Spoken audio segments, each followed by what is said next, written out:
Pəncəli qardaşımızın şəhadəti qovuşmasının 10-cu il dönümünü qeyd edirik. Dinimizə görə şəhiddən böyük ad yoxdur. Allah cənnətin ən uca məqamını şəhidlər üçün ayırıb. Dövlətimiz də şəhidlərin, şəhid ailələrinin qayğısına qalır. Biz bugünkü günümüzə görə, bugün bayaq da qeyd elədim, hər birimiz fəxr edirik. Qalib dövlətin vətəndaşıyıq, qalib ölkənin vətəndaşıyıq. Torpaqlarımız azad olunub, suverenliyimiz təmin olunub. Bütün bunlara görə biz şəhidlərimizə borcluyuq, qazilərimizə borcluyuq, ordumuza borcluyuq.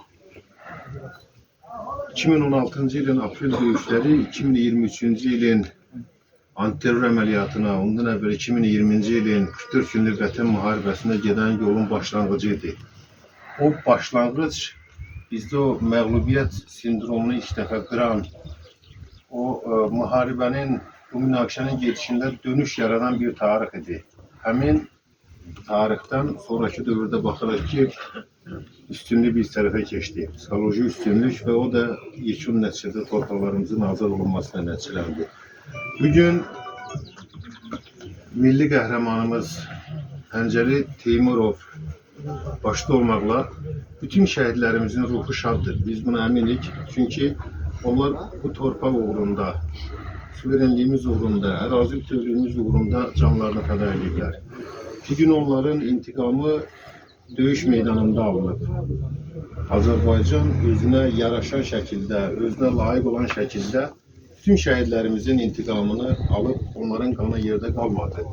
Torpaqlarımız azad olundu, biz qalib gəldik, suverenliyimiz təmin olundu. Bugün bizim üzərimizə düşən yük deməzdim öhdəlik, şəhidlərimizin müqəddəs ruhları qarşısında hər zaman özümüzü borclu hesab etmək, bütün şəhid ailələrinin, onların valideynlərinin qarşısında daima onların qulluğunda durmaq. Mən belə deyərdim, bugün şəhid Pəncəli Teymurovun timsalında bütün şəhidlər barəsində bu söz demək olar.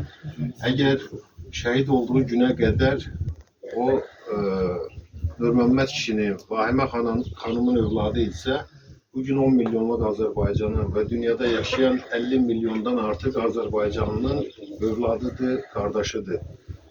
Yəni artıq bir ailənin övladı olmaqdan çıxıb, bir xalqın, bir dövlətin övladı halına gəlib.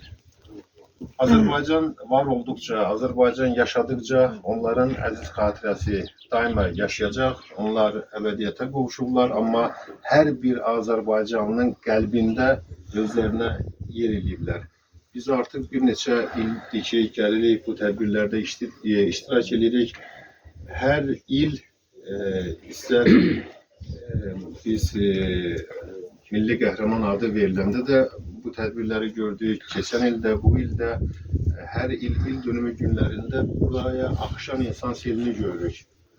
Yəni, bugün Pəncəli Teymurovu tanımayan yoxdur.